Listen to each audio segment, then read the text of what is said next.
I'm not surprised, not everything lasts. I've broken my heart so many times I stopped keeping track.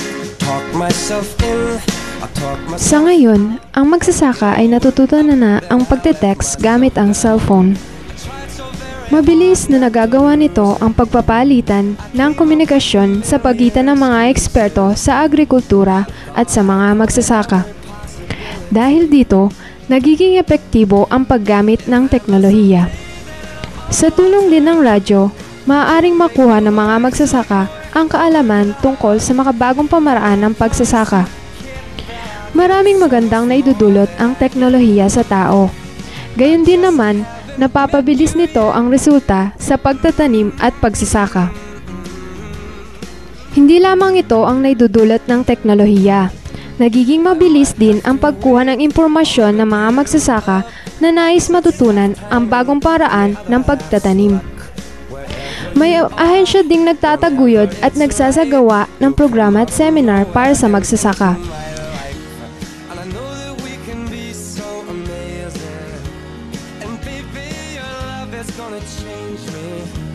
Pala si Diosdado Maniaco, isang magsasaka, miyembro ng Crucian Multipurpose Cooperative dito sa Barangay Santa Cruz, Magalang, Pampanga. Alam niyo po, isa po kami sa tumatangkilik sa inyong mga programa katulad ng yung ICT, Internet, Cyber Technology. Dati po kasi bilang magsasaka, nakagisnan namin yung traditional farming na kung saan sinusunod lang namin yung nakagisnan namin sa mga ninuno namin, sa mga magulang namin.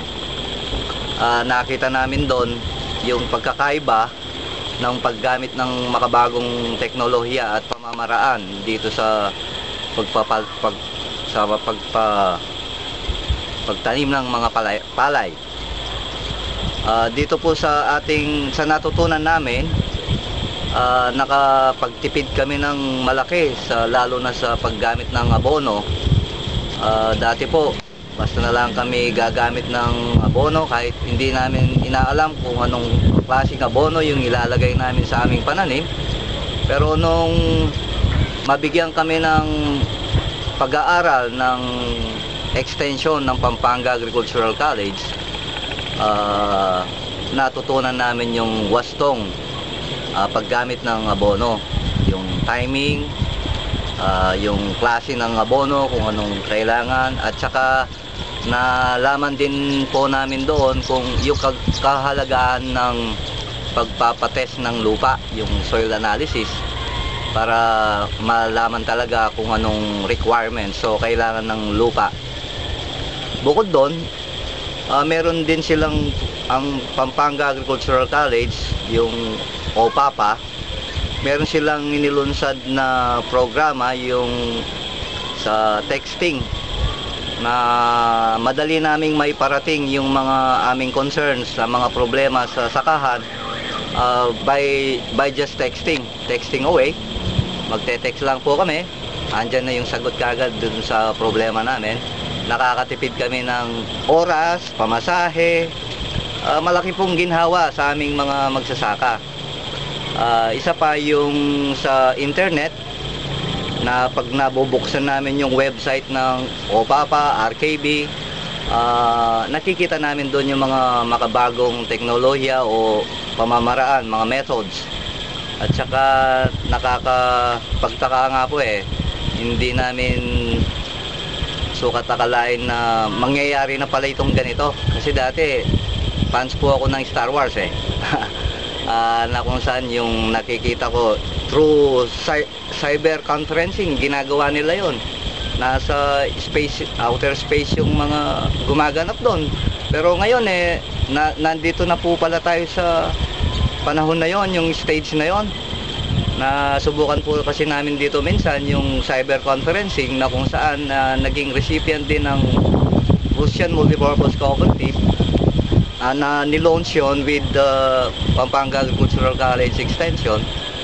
at sina Dr. Virgon, sila yung nag-ano po dito, nag-facilitate sa amin. So nakita namin dun yung realidad nung napapanood ko sa Star Wars, yung kausap mo sa TV monitor, yung mga experts natin sa PhilRise. Ang laking ano po yan, parang panaginip na nagkatotoo. Kaya sana po tuloy-tuloy itong ating mga programang ganito na magbebenepisyo sa aming mga katulad naming magsasaka. May the force be with you. Noong 2003 nang unang itatag ang OPAPA o Open Academy for Philippine Agriculture na hanggang ngayon ay patuloy pa rin sa pagtataguyod ng serbisyong teknikal para sa mga magsasaka. Ang mga pagpupulong gamit ang internet o web conferencing ay madalas ding ginagawa at nagiging daan upang malaman ng mga kinatawan nito ang pangangailangan ng bawat magsasaka. Ako po pala si Ernesto Dizon na taga Santa Cruz, Magalang. Isa pong membro sa Crucian MPCI. Tulad po ng nabanggit ng mga ano rito, yung taga OPAPA, ang sa OPAPA po, malaki pong tulong dito sa mga magsasaka, lalong-lalo na po dito sa Crucian. Dahil po ang Crucian ang bali ka partner nila, sila pong nagbibigay ng mga impormasyon sa amin.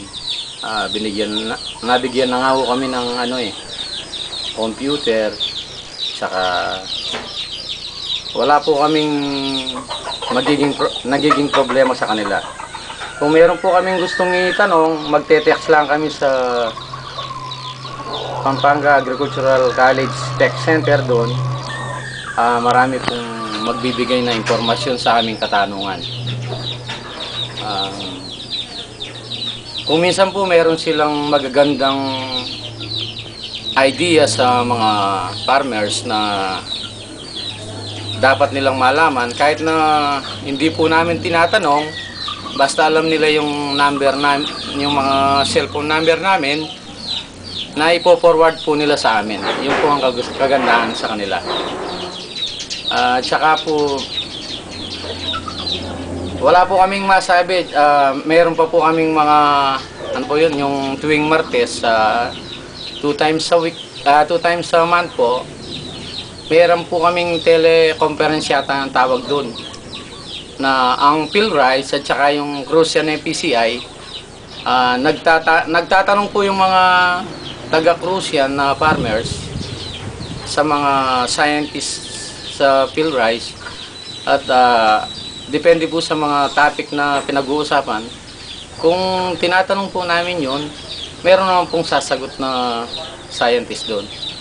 So, ang masasabi ko po, malaking tulong po yung OPAPA po sa amin. Hindi lang po sa yung maganda na yung teknolohiya ngayon, mas lalo pong gumanda at bumilis ang teknolohiya para mailipat sa mga farmers. Sa ating narinig, nakita at napag-alaman, naway naging malinaw sa atin na ang bagong teknolohiya ay importante sa pagkamit ng pagunlad. Maraming makabagong paraan upang mapagibayo at madagdagan ang ani sa tanim para sa mga magsasaka. Sa pamamagitan ng internet, naipapakilala mga bagong paraan na ito. Sa tulong din ng radyo at cellphone, nagiging mas mabilis ang palitan ng mga impormasyon.